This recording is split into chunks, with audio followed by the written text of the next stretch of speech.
principal preocupação. A gente tem, em 2022, pegar lá bem no início, um estudo que foi realizado por um instituto muito conceituado do país, que indica aquela área como uma área de extremo risco aqui no nosso município. E o que nos causa muita indignação é justamente isso.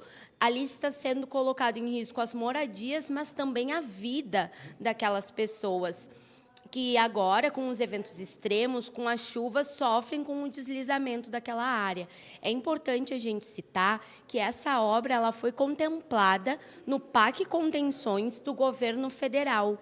Porém, a prefeitura não mandou todos os documentos necessários, teve muitas falhas no projeto, o que fez com que a gente perdesse esse recurso, que era um recurso que nós já tínhamos conseguido aqui para Caxias do Sul, para uma obra de tantos anos, que é tão necessária e que precisa ser realizada para salvar vidas.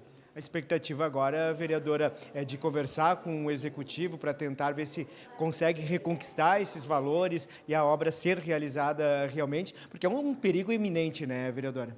Exatamente. Eu acho que, para além da denúncia que foi feita tanto ontem quanto hoje, pela gravidade dela, a gente precisa a construção da solução desse problema. E isso pode sim se dar novamente com a busca de recursos, mas daí a gente precisa desse empenho, dessa dedicação por parte do Executivo para fazer os projetos. Tá certo. Vereadora, obrigado pela participação, bom trabalho. Muito obrigada a todos.